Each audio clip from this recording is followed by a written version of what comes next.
Bonjour à tous, Véronique Life. Eh bien, aujourd'hui, on se retrouve autour de la confection d'un gâteau au chocolat aromatisé.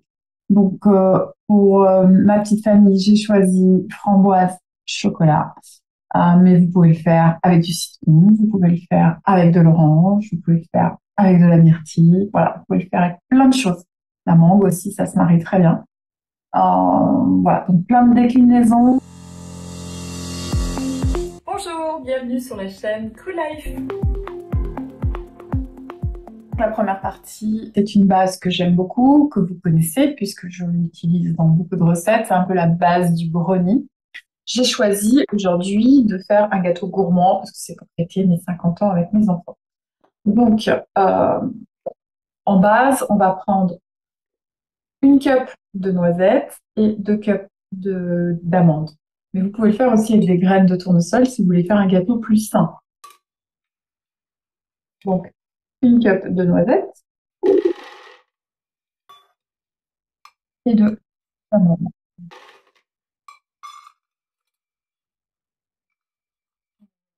Je vais toutes les mettre. Hop. 2 cuillères à soupe de caroube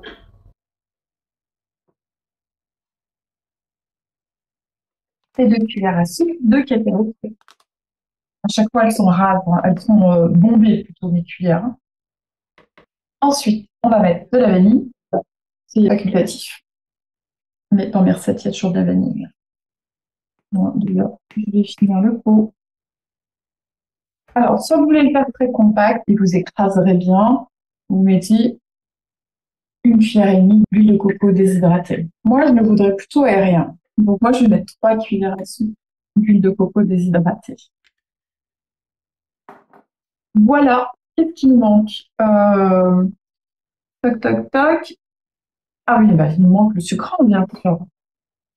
Donc, pour ce faire, nous allons prendre de la pâte de date. Donc, j'aime bien celle-ci. Un gros défaut, c'est que on n'arrive jamais à la défaire. Alors, d'ailleurs, je vais mettre une lunette, ce sera plus simple. Et elle colle un peu, mais elle a bon goût. Pâte de date moelleux. C'est Filia, la marque. Je trouve ça en magasin bio frais.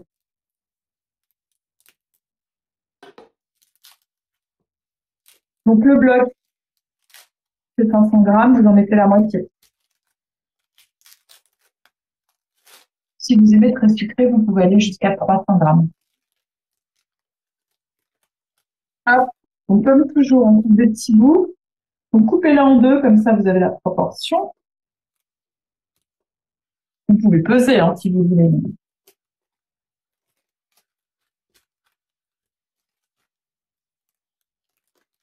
Et après, vous coupez des petits bouts que vous répartissez.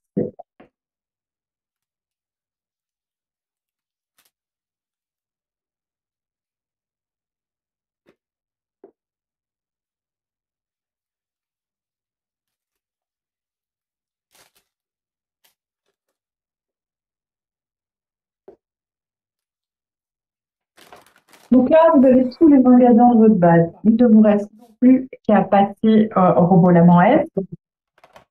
On y va, on fait la mouture qu'on aime.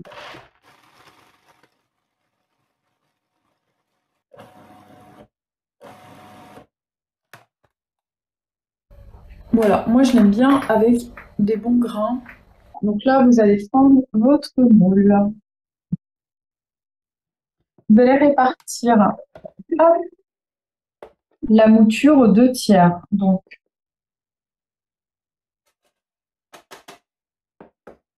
2 tiers dans le fond.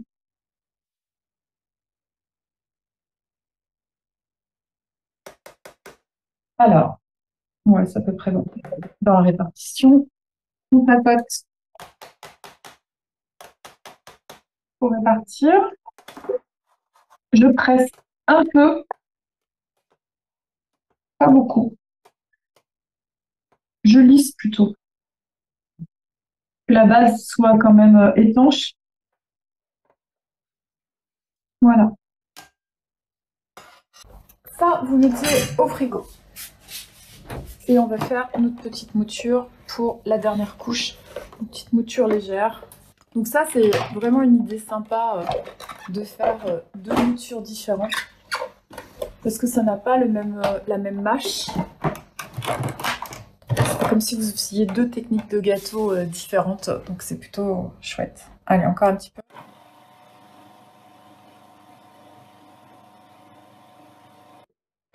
Là, c'est parfait.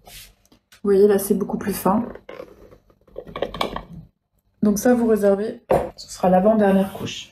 Alors, ensuite, on va préparer notre couche à la framboise. Moi, je la veux bien ferme. Vous pourrez choisir entre 4 et 6 grammes de agar-agar, d'accord, pour la texture. Moi, je le veux bien ferme, parce que je trouve que c'est sympa, ça ajoute une texture un peu gélatineuse. Les enfants aiment bien ça, donc après, si vous préférez un peu plus compoté, vous mettez que 4 grammes, d'accord? Donc là, petite framboise bio congelée, 300 grammes. Vous en trouvez un peu partout. Vous allez ajouter de l'extrait de vanille, voilà, bien parfumé. Vous allez ajouter une cup de sucrant, donc soit du sirop d'agave, soit du sirop d'érable à votre convenance. Si vous préférez acidulé, vous pouvez en mettre moins. Alors là, vous avez le choix. Soit vous voulez faire disparaître les graines et vous mixer davantage. Moi, vu que je vais faire quelque chose d'assez gélatineux, je préfère garder les graines de framboise. Voilà, c'est mon choix. À vous de tester ce qui est plus sympa pour vous. Moi, j'aime bien comme ça. Je vais en mettre juste un petit coup. Pas la peine d'avoir un blender super puissant. Là, c'est un petit blender tout simple. Ensuite, vous allez prendre une demi-cup d'eau. Vous allez mettre dans votre petite bouilloire spéciale agar-agar. Vous allez mettre entre 4 et 6 grammes de agar-agar en fonction du résultat souhaité. Vous versez dans votre préparation. Vous pouvez même peut-être faire.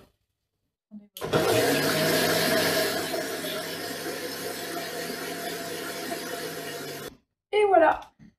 Moi, ce que je vous conseille, c'est de mettre de l'eau, de refaire bouillir pour enlever l'excès. Alors, c'est pas compliqué. Vous allez verser donc sur votre première couche. Voilà. Vous répartissez. Et de nouveau au frigo. Alors là, il vous faut attendre que ça prenne pour pouvoir mettre la troisième couche, d'accord? Pendant ce temps, on va préparer la ganache finale. Alors, deux options, soit on la fait tout cacao, soit on la fait cacao caroube. Et ben, on va commencer par la vanille, tiens. Hop, donc vous dosez à votre convenance. Hop, alors après, il nous faut une grosse cup de sucrant. J'aime bien ce conditionnement là, parce qu'en fait, on peut aller chercher la matière. Du coup, il n'y a pas de perte. Vous voyez, ils sont tout mous. Donc c'est facile de presser et de tout récupérer du coup. Là, prenez un puissant. On veut quelque chose de lisse, de beau, de propre. On va mettre une bonne cup de cacao ou de cacao caroube. On gardera l'huile de coco pour la fin. Moi, j'aime bien commencer par préparer déjà bien mélanger ces deux éléments. Enfin, 3 puisqu'il y a la vanille.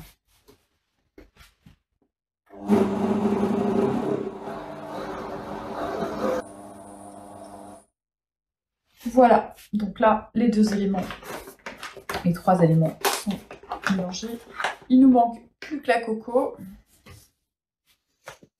Je vois qu'il en reste un peu, je vais le récupérer.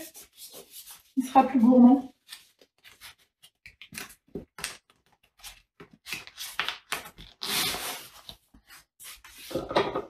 Hop, ce sera encore meilleur. C'est dommage de gaspiller. Même si c'est pas beaucoup.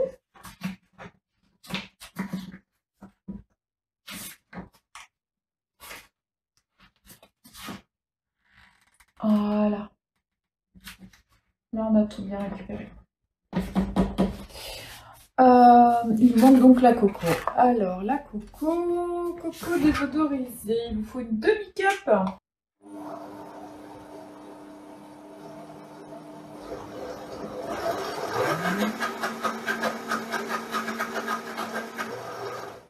Alors, si vous la voulez bien marbrée, il faut qu'elle soit bien mélangée. Parce que s'il en reste sur les bords, et que sur les bords, il y a par exemple un peu plus de coco, ça va faire des traces, ce sera pas joli, ça fera pas une belle ganache.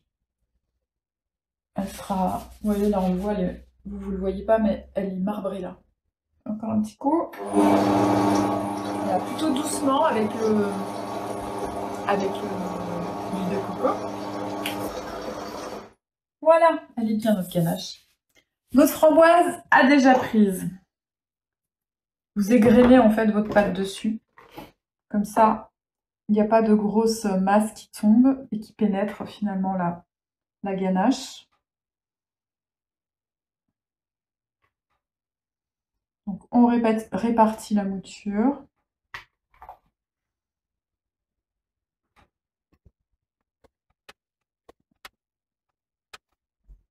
Donc là, on ne va pas s'amuser à la presser hein, du tout. Hein.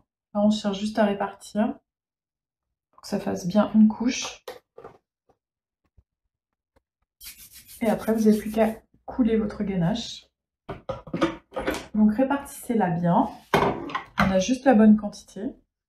Donc moi, je vous conseille de commencer par le centre. Voilà, puis après, de répartir.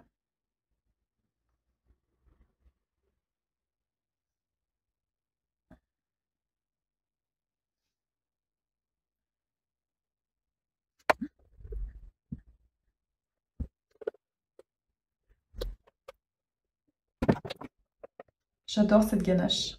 Elle est top. Elle est belle en plus. Donc là, la proportion est parfaite. Hein. Il n'y en a pas beaucoup. On a juste ce qu'il faut.